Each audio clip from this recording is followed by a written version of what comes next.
Welcome to the Embellish Podcast, where we like to talk about stories. We like to explore how embellishment makes a story better, how it allows us to connect more deeply with both the person telling the story and the subject of the story. Together we will explore people, products, and places that have a story to tell. We'll navigate through the truths, half-truths, and outright lies and decide if the truthiness even matters.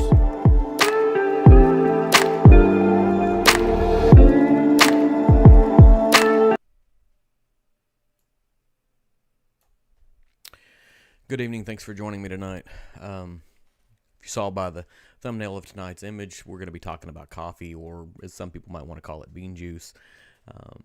Coffee is one of those things that I think most whiskey aficionados are probably into as well. Specifically, if you like drinking neat whiskey, you probably like drinking black coffee as well. But before we get into that, we'll talk about a little pre-show work. Something of note, Women of Whiskey will be going live at 10 o'clock. If you happen to hop over here, I suggest you go over there as well. So in about 30 minutes, and I should be wrapped by then. Absolutely go over there. Tomorrow is Veterans Day. There's a really great episode from the folks over at Bourbon Lens talking with Horse Soldier Bourbon. It's a veteran-owned brand, obviously, and they've got some really interesting stuff to talk about. Go listen to that. Obviously, you want to consume what they've got going on. It's good stuff over there. We're hitting the season for allocated whiskeys. Some of you guys are probably searching out things. I'm probably not. What I am excited about is I've already seen the initial messages for some of the first community batches from makers coming out again this year. It was an initiative they did last year to be able to raise some money for those folks that are in the service industries, specifically around food and beverage, being able to provide money back to them to help out with any pandemic losses that occurred.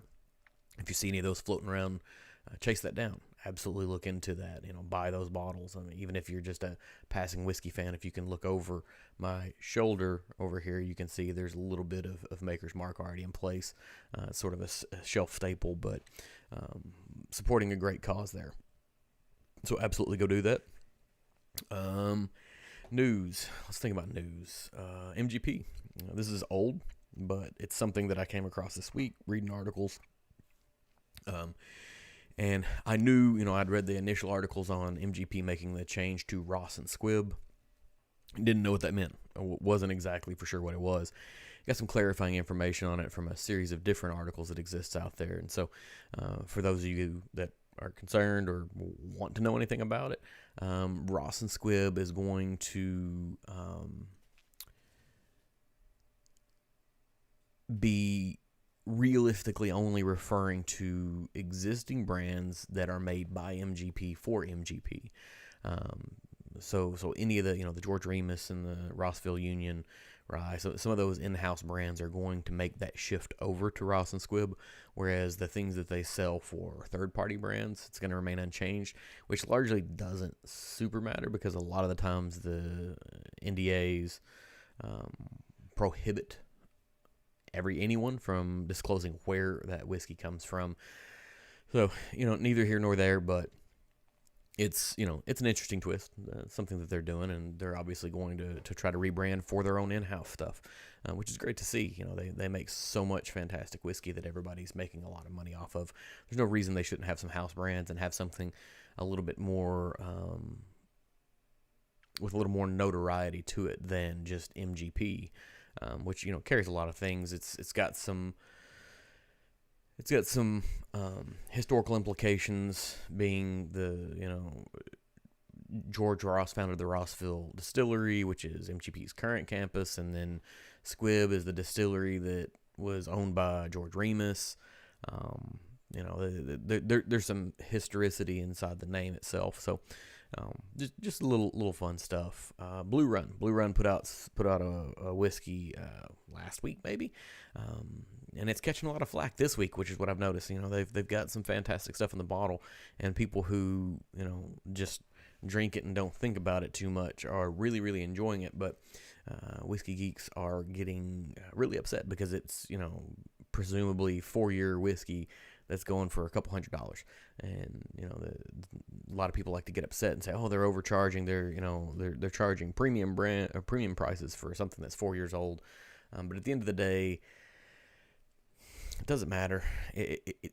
Do you feel like you got what it will if you took the age statement off of all whiskey and you pay $200 for the bottle, and you drink it and you like it and you think it's worth $200? It doesn't matter if it was 4 year, 7 year, 10 year, 12 year.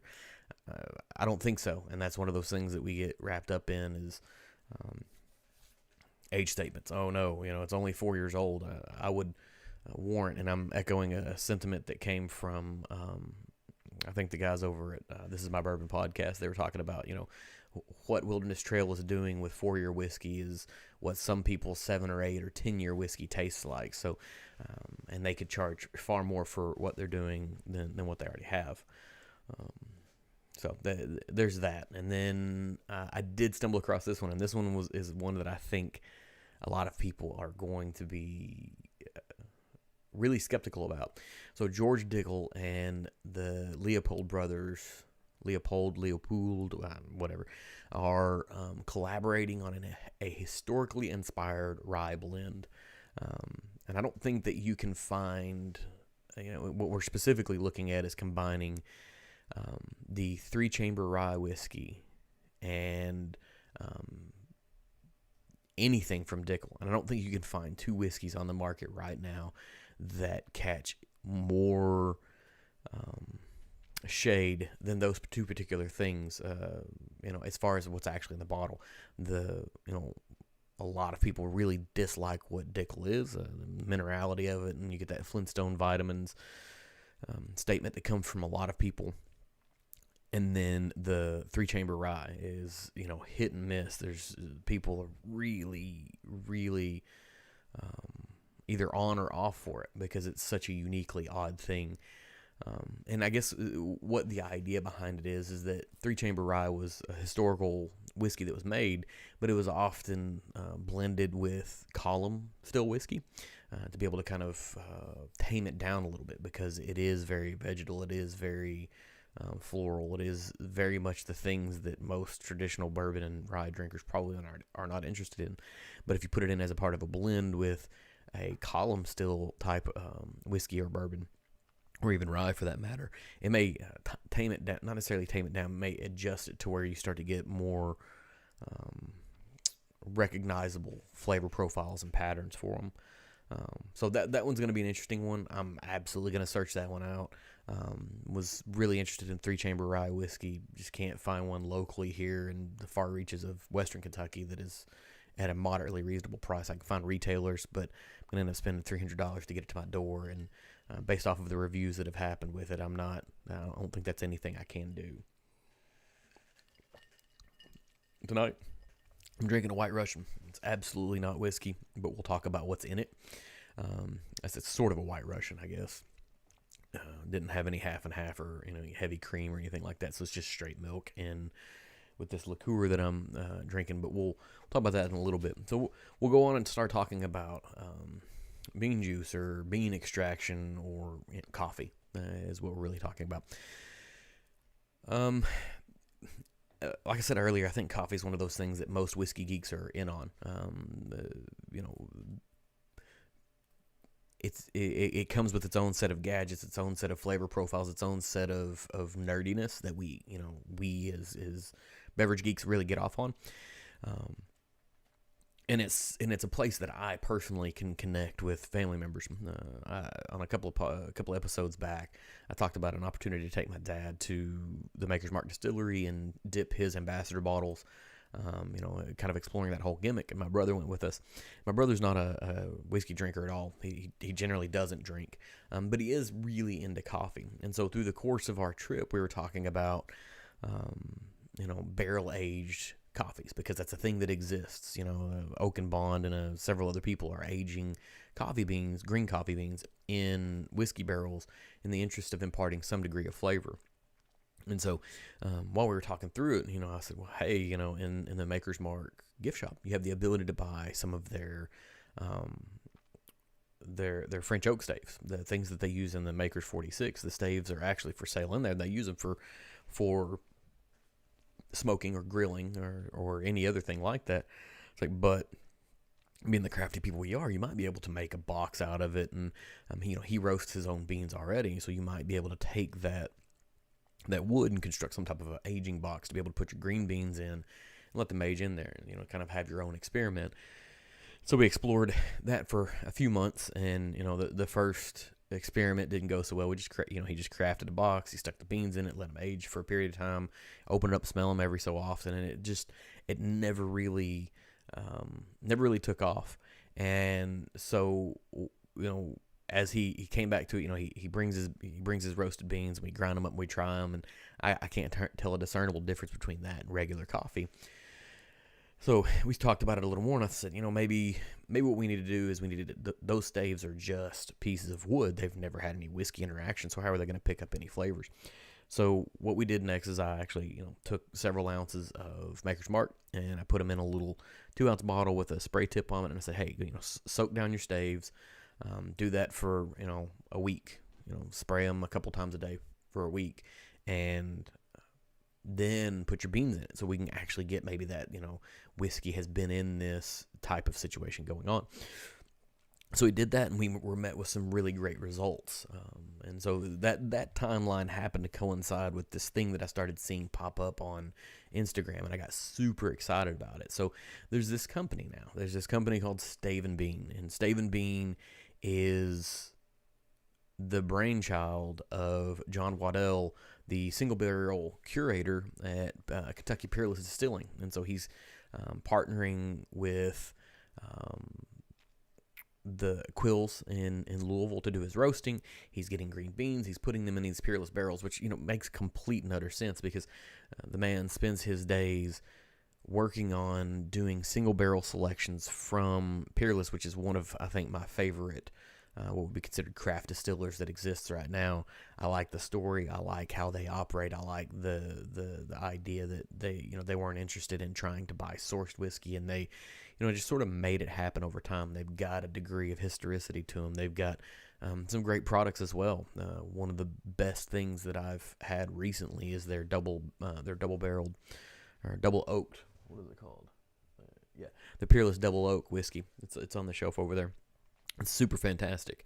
And so he obviously, I guess, is into coffee as much. And so here's his basic premise is that, the market has identified that green unroasted beans are very, very porous, and you can put them in just about anything, and they'll pick up aromas or flavors or whatever else. And if you go out and you get top quality coffee beans, and you've got a ready source of empty barrels on hand, you can take those green beans, you can dump them inside these barrels, and then you can stick them back in the rick house with the whiskey that's aging, that you're trying to impart some of the flavor to. And so I originally wanted to do this episode back in the summer, but I started seeing where, he was getting closer and closer to launching this, and so I started holding this back a little farther and a little farther. And it was fortuitous that we did, because I had the whiskey on hand already that I wanted to talk about for today's episode. And I knew I wanted some coffee beans that were aged in whiskey barrels. And then I picked up one other thing, which will be the next one we talk about. But I've tried other whiskey-aged coffee beans, and it's almost like you're trying to make them taste. It's like you're almost as good taking roasted beans and soaking them in whiskey and then making coffee out of it. It's what it sort of came across. They were a little heavy-handed for me. So I was optimistic, and I was super excited about it. I mean, if your job is to select single barrels and help people select single barrels, you're going to have a high degree of concern over taste and nuance and flavors and subtleties. And so if you combine that with wanting to make a barrel-aged coffee bean, you're not so much trying to hit somebody over the head with the hammer of whiskey. You're trying to add in the flavor of it. And so I was optimistic, but I waited until it came out, and then waited until I got my first bag. And the first order was cautious. Let's get a bag here, see what it's like. And it was exactly what I was after. It was the hint of whiskey in your coffee without without feeling like you're trying to just tell everybody there's coffee there.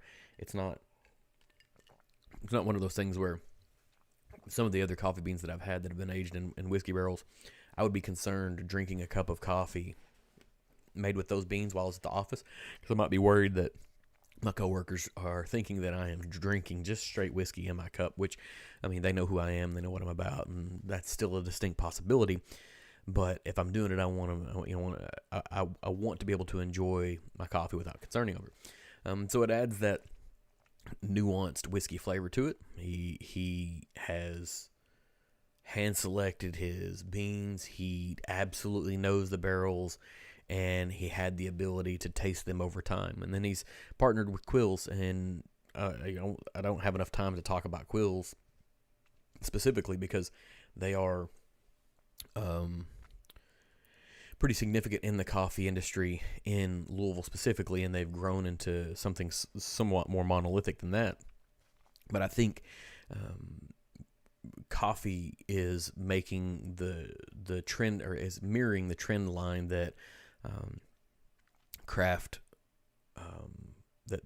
beer went through, and that whiskey has gone through. I think that coffee's making that transition as well, where, if you go back 20 years, 25 years, craft whiskey would be, Sam Adams or something along that lines.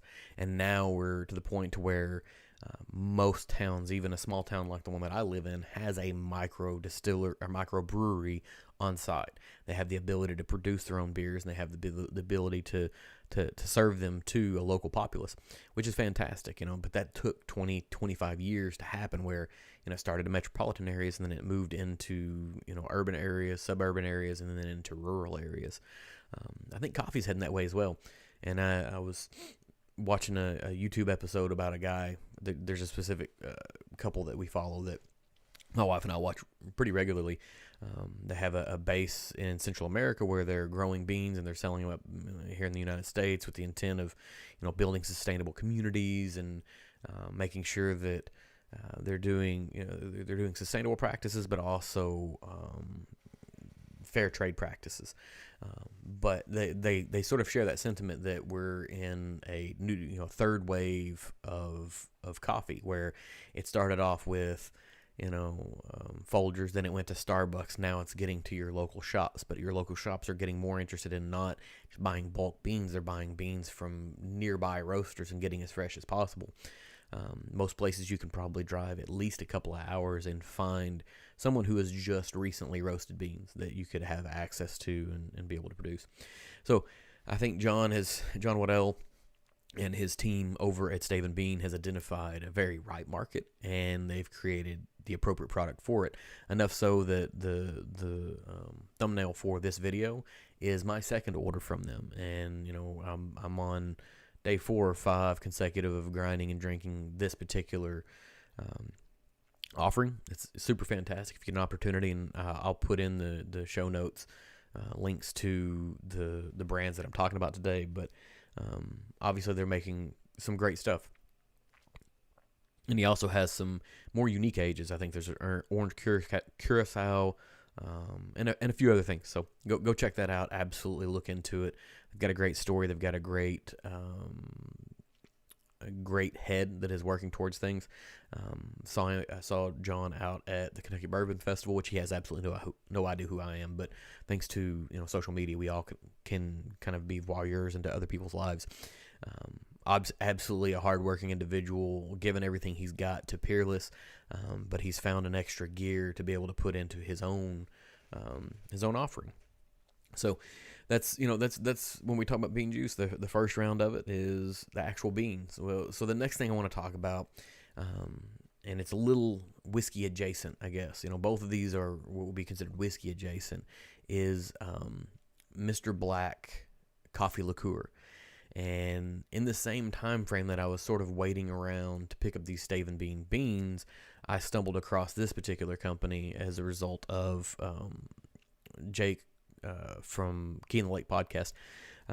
He was doing some Australian whiskey stuff, with the Starward, and I was listening to a podcast, and he was talking to somebody else that was talking about, coffee liqueur, which, coffee liqueur is one of those things that is not new. There's absolutely nothing new to that to me, but the brand itself, Mr. Black, is doing something slightly unique to me and something interesting. And specifically, today's coffee liqueur that I made my White Russian out of is coffee liqueur that was barrel rested in Whistlepig casks, which is fantastic. And what I found whenever I kind of dug into Mr. Black, and it's sort of the same story with Starward, is that they want to do everything locally. They want to do everything as close to home as they possibly can. But whenever you want to age in a rye cask that is made in America, you obviously can't get there. But what was attractive to me about a coffee liqueur is, as you get older, you start to getting into this life of like questioning when you can drink coffee, like when you're physically capable of drinking coffee. Because if you drink coffee after 2 p.m., you're not going to go to bed until 3 a.m. or whatever. Something. So this is a thing that I did. We had this Ragnar relay race, the Bourbon Chase, that I drove a van for 3 or 4 weeks ago, and the whole situation for me was I was going to be driving effectively for 36 hours. I would have 2 or 3 hours to sleep in the middle of that, maybe catch a cat nap here or there, but I was largely going to be awake, which is not the end of the world. But whenever you're trying to drive in the middle of the night down dark side roads and not run over a jogger, you want to be as alert as possible. And so as I'm considering like how do I keep myself awake, I implemented this idea of at about 3 p.m. at one of the exchanges in the middle of nowhere, Kentucky, there was a series of food trucks that were set up. There was a local coffee shop, and the food trucks that were set up, there was a family that was selling tacos. It was a Mexican family that was selling tacos, and I am an absolute sucker for that. But usually, if it's 3 or 4 o'clock, I would say, hey, let's hold off on the raw onions, because raw onions are going to create a significant amount of indigestion. Just old people stuff. It's just what happens. But I realized that could actually be my ally. So what I did is I got these authentic Mexican tacos and a cup of coffee, and between the caffeine after 3 p.m. and the raw onions, I had absolutely no problem staying awake as long as I possibly needed to. But the idea of a coffee liqueur, and specifically one that has been aged in a whiskey cask, gives me the ability to be able to craft a cocktail that has that coffee flavor that I can feel good about drinking late at night and not worry about whether I'm going to be able to fall asleep. Now, I know there's still some caffeine content in this, but there's also some alcohol content. So maybe they war with each other and we see who wins. But more specifically about them. So Mr. Black was founded in 2013. They started off like a lot of brands do these days. They're a second act. They're a person who is deeply involved in some other type of industry, and said, it's time for me to search my passion. I've done something successful somewhere else. I'm going to chase down a passion. And so Tom Baker and Philip Moore decided, hey, I really like coffee, but I want to do some other things as well. So they ran down the vein of coffee. They ran down the vein of coffee liqueur, and what they came up with is a great coffee liqueur as a base. But you don't stop there. And they've got a handful of other aged things, but they said, hey, let's get some Whistlepig barrels. Let's get them sent to us. Let's put our beans in them, let them sit there, put our coffee liqueur in it, let it sit there for like 9 months, and then bottle it off. What I also wonder is like, what happened to those Whistlepig casks after the coffee liqueur was drained out of them? Were they sent back to Whistlepig for you to put some rye in to get some coffee aged rye? Because I'm absolutely here for that. So Whistlepig, if that's what you guys are working on, please let me know. I absolutely want to know about this. I'm interested in it. I want to try it out. And what comes out is absolutely what I want to see is it's a little bit of whiskey, a little bit of coffee, and a whole lot of delicious. So if you get an opportunity, absolutely go chase these guys down. Read about their story. Be aware of the other things that they're doing as well that are in and around whiskey itself. It's absolutely fantastic stuff. And then the last brand that I want to talk about today is Few Whiskey, which is based out of a suburb just north of Chicago. I've seen them on the shelf here and there. Never really paid a whole lot of attention because bourbon is absolutely a Kentucky thing, right? It can't be anybody else. But whenever I started thinking about, I want to do an episode about coffee, but I want to do coffee with a whiskey spin on it, I started looking around at different brands that might have some sort of a coffee offering. And obviously you can come across Jameson's cold brew, I think. I don't know. I can't remember exactly what it is, but basically they're adding coffee flavoring into it. There's some whiskeys that will put coffee beans in their whiskey and let it float around or whatever. And none of that seemed interesting to me. And so I started poking around and looking into what Few actually was. And this is where I started learning about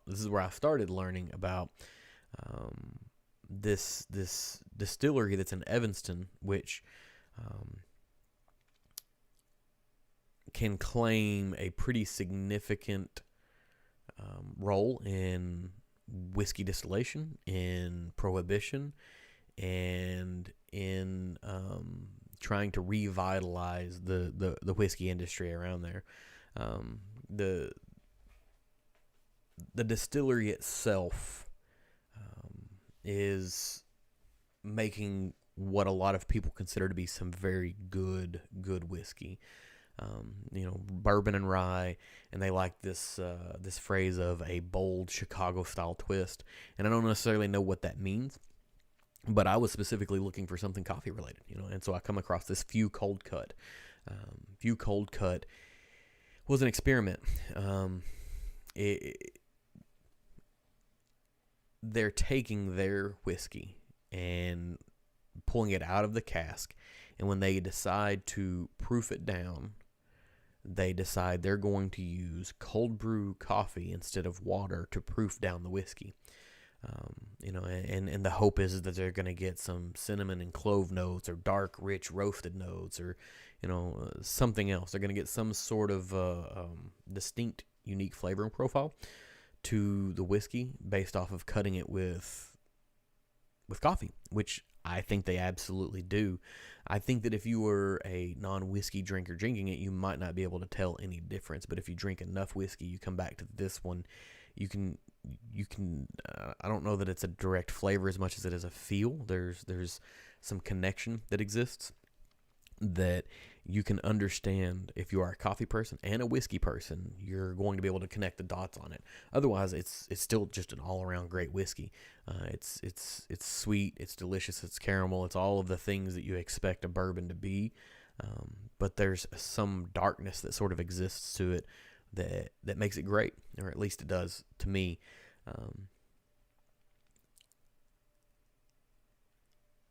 It was something that was different than what a lot of the other whiskey companies are trying to do to be able to make a coffee-based whiskey and just kind of claim a piece of that coffee market. Like I said, Jameson is adding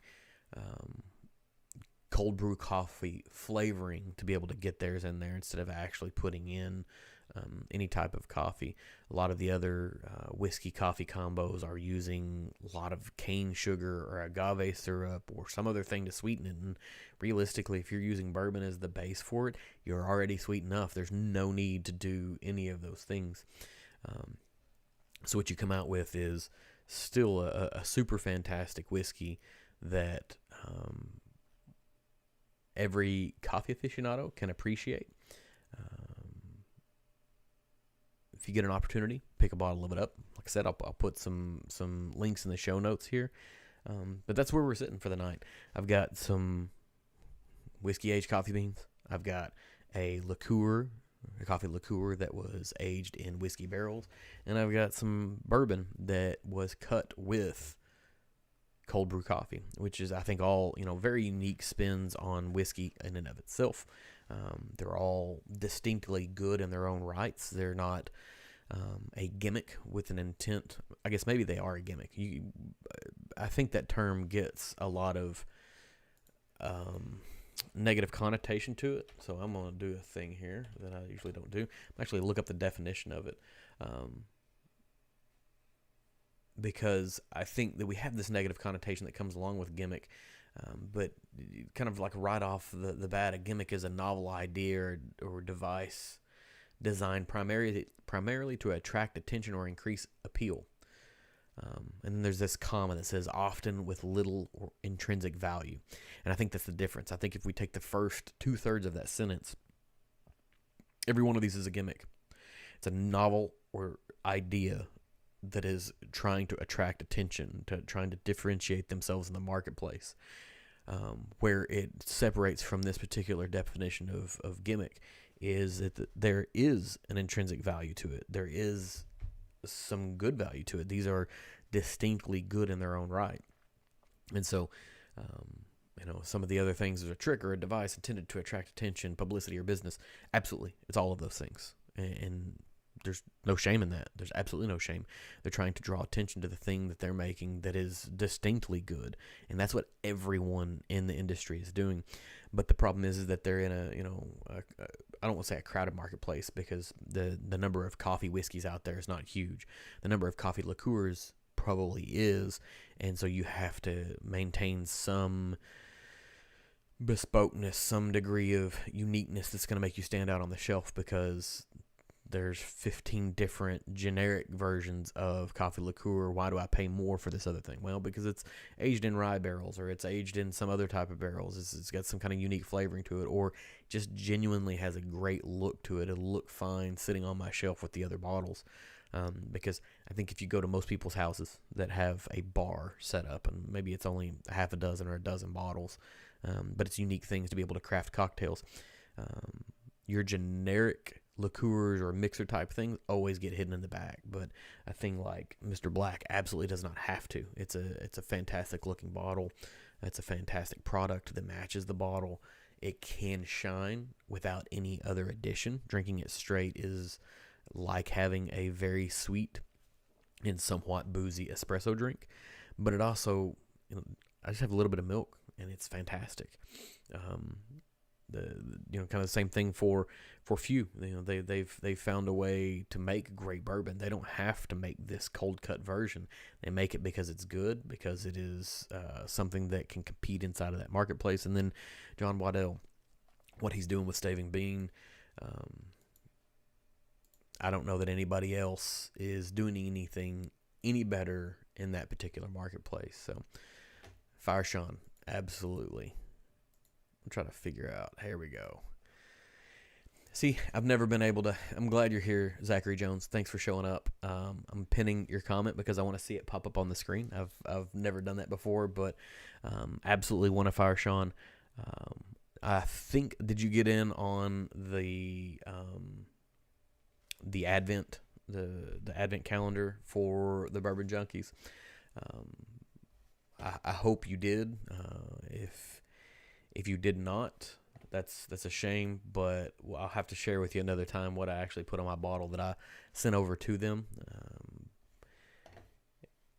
I think they'll be interested to experience what I've got for them. So, but thanks for showing up. I'm right at the trail end of this. I don't have a whole lot more to say.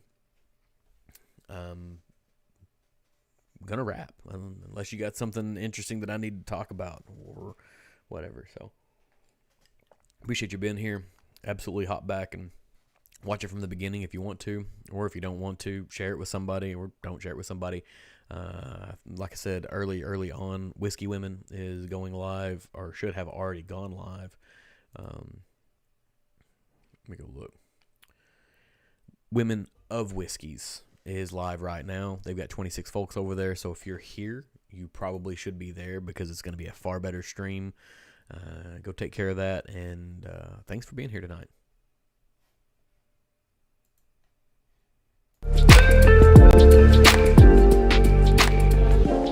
Thanks for listening to the Embellish Podcast. If you like what you heard, make sure to subscribe. Check out our website at embellishpod.com and follow us on social media at Instagram and Twitter to keep up with what we have going on. If you have an idea about a story we should talk about, send it to us at embellishpod@gmail.com. And remember, whether famous or infamous, a good story mixed with a touch of embellishment makes the food you ate, the drink you drank, and the places you visited just a little more memorable.